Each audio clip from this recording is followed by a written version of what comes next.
Checking to be sure. Okay, yes, we're live.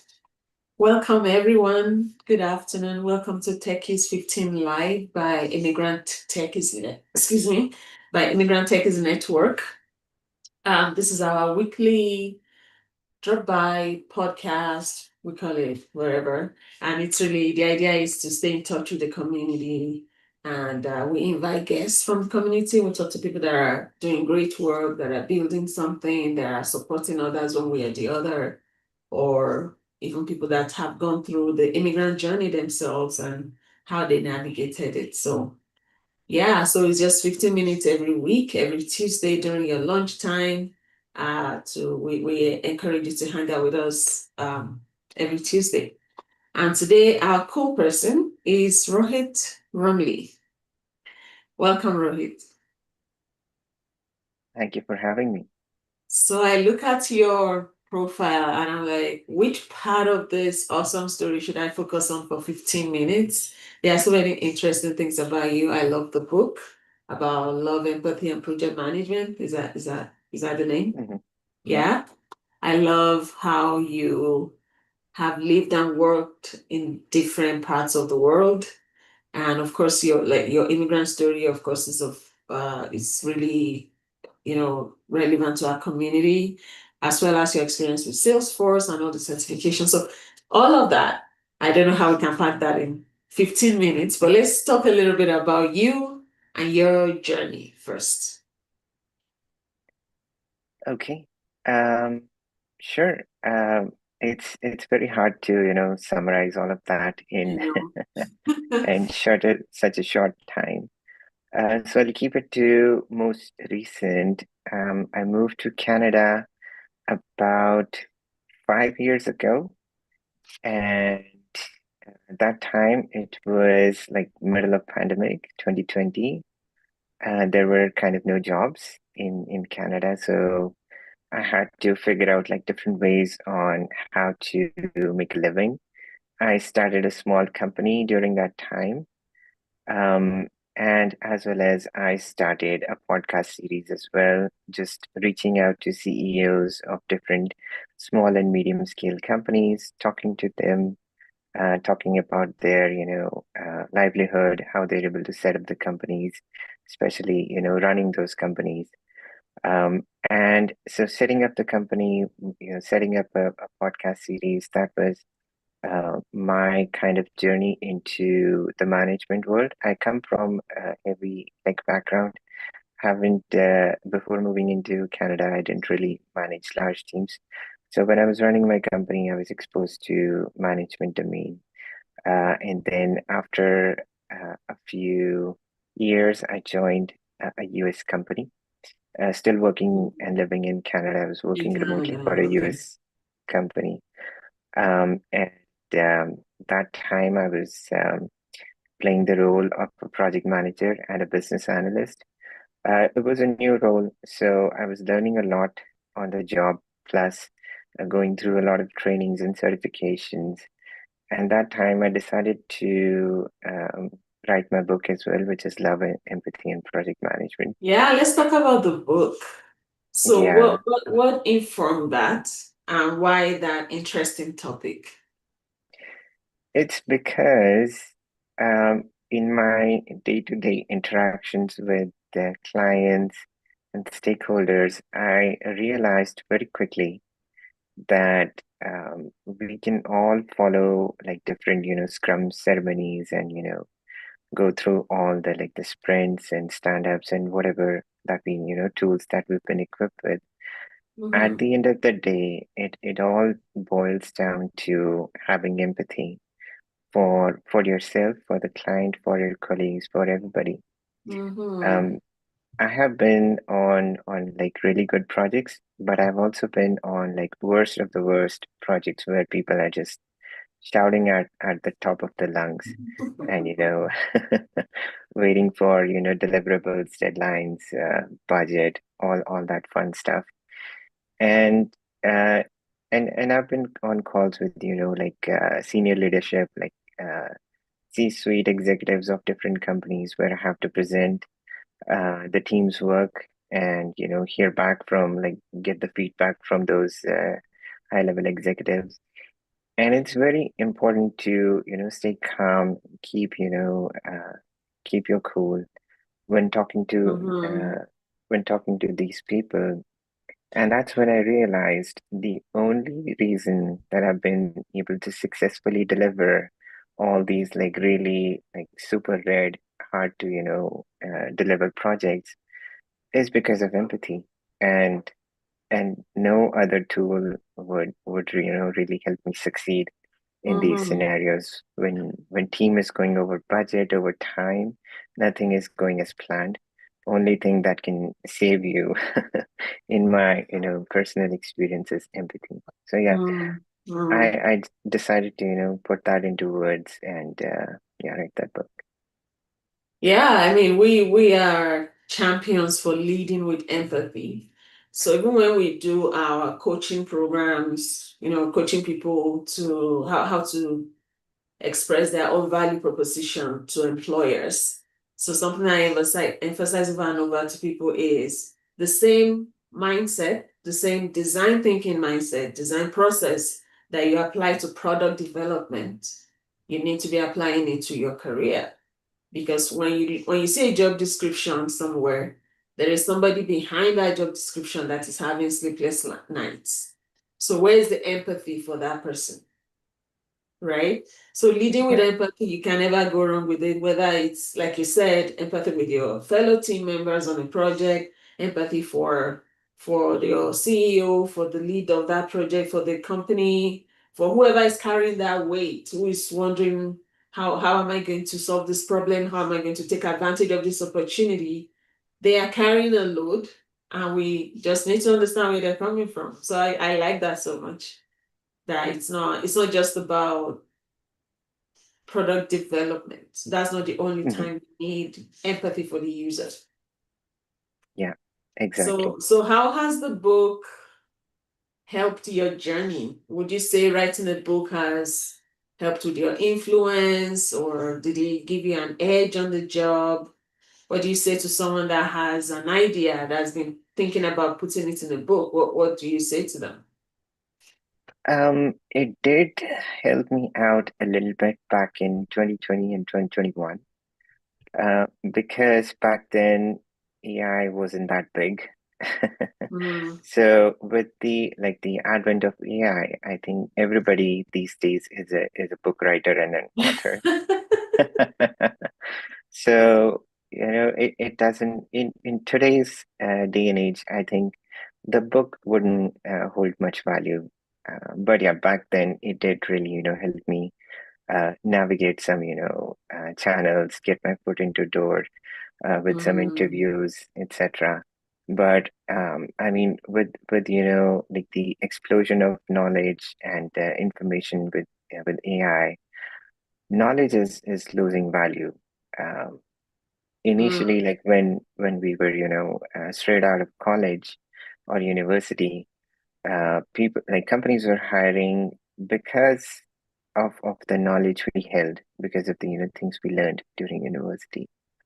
And knowledge workers, I think, are kind of losing values with like the upcoming years that So we're what's seeing the in front edge of now? us. So given that reality, what's the edge? What edge can people have? Delivery. So Mm-hmm. everybody has knowledge. Everybody, even if people don't know something, they can look it up in a fraction. So clients only care about delivery. Client only care about, their own success, their own ability to uh, make revenue in this day and age. So if you can deliver what the client is requesting, and Mm-hmm. and you can showcase your skill set, that's the only thing clients and even organizations who are hiring you care about. They're paying less and less attention towards whether, quote unquote, you know something or you don't know something. Mm-hmm. It's about, can you find the information when you need it, and can you apply it to solve a problem? Exactly. Mm. So where does that leave the education system? I know I don't think you have any particular experience in the education sector, but given that reality, what would you say needs to change in the way we educate people? I think we need to put the focus on um, outcomes rather than the process of just simply memorizing things. Mm-hmm. So I know back in my days, we used to learn a lot of things in school, but we always used to ask, but where do we apply this, math formula? What's the use of this? So applications and outcomes, I think we have to put more stress and focus on that, where Mm-hmm. exactly, the things are going to get applied so that people can actually see how things work in the real world. Just having knowledge and understanding of things, I don't think it's going to be enough the way the world is evolving. Mm-hmm. I mean, I know that lots of post-secondary institutions are also reevaluating their delivery methods and everything because at the end of the day, the younger generation they are weighing it. They are weighing how much money they have to spend on education and what they are getting out of it and trying to decide Yeah, if it's worth it. So yeah, there's true. a lot of chaos ahead there, I can imagine. Hmm. So let's talk a little bit about Salesforce on your LinkedIn, you did mention that you're 6 times certified. Hmm. So, and now you work with Salesforce. So I'm wondering, did this certification in Salesforce get you into Salesforce, or which one happened before the other? I've been collecting certifications for, I think, years now. Salesforce related certifications are the ones that Mm, I chose to highlight because that's where the, path or direction I wanted to go to. Certainly does, help you stand out of the crowd. mm, Um, but I think if your aim is to join a big company, then certifications will help a little bit for sure, just to reach out to people. But then networking is ultimately going to help you land that job. Um, for conversations and just for on pen and paper showcasing that what you really claim to know. For that, like a stamp on a paper and getting certifications is good. But if you really want to land an actual job, I think networking in today's day and age holds the key. mm-hmm. So networking is almost becoming overused in the sense that, I mean, I use it a lot. I encourage people in our community network, go out there. But there's only so much you can do in terms Mhm. of capacity. So you can't Yeah, attend every event. There's no way you can know everyone in every company. So what should you be leveraging for the purpose of networking? How is the I smart can. way? What's the smart way to network without burning out?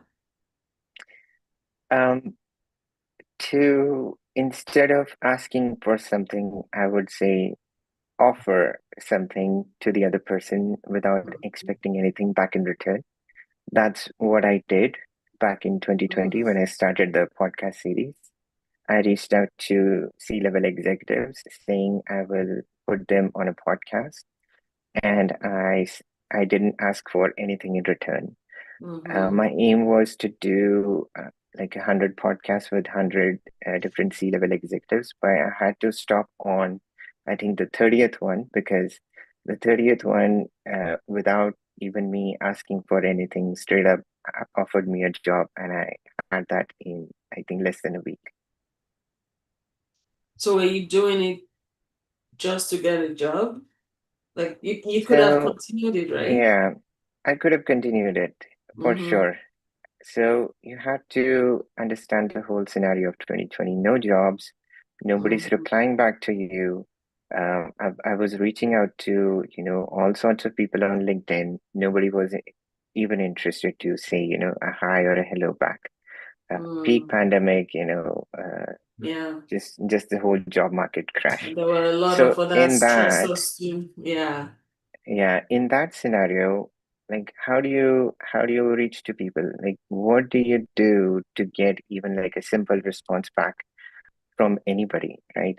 So the key that I figured out after, a lot of trial and error was to just offer something to people and forget about, getting anything in return. Um, and that's how I started the podcast series. I just straight up offered people to be on my podcast. I will, do the one-on-one interview with them, post their Mm-hmm. life story on the internet, and they will get some, exposure to different clients that they potentially can acquire in the future. Mm-hmm. And that, yeah, doing that, a lot of people started replying back to me. A lot of people were interested in knowing more about me, what I do, where I come from. So that gave me an edge over the rest of the people who were also in the job market at that time to be able to find a job. So networking, I think, you're right for sure. It's, the term is Mm-hmm. overused, but you have to do it a little bit, smartly and Yeah. stop, expecting things back from people and just offer something. That way, people are more responsive. Mm-hmm. People like to talk about their life story. People like to talk about how they built their companies, empires, Right. what they're Right. doing right now. So that's the key to reaching out to people. Offer them That's something in, without expecting anything in return. mm-hmm. I know we're past time, but there's one thing I want to quickly Mhm. touch on. Still Yeah. in terms of Salesforce certifications. So Mhm. where one number one, why should people care? Number two, if somebody is interested, what should they be starting with? What should they consider before going for a certification? What do you think? I know you work there, so you have to speak Mhm. positively, but Yeah. but tell us, yeah. So certifications, people should only care about certifications if the company cares. Mm-hmm. It's going to be dependent on what company they're applying for.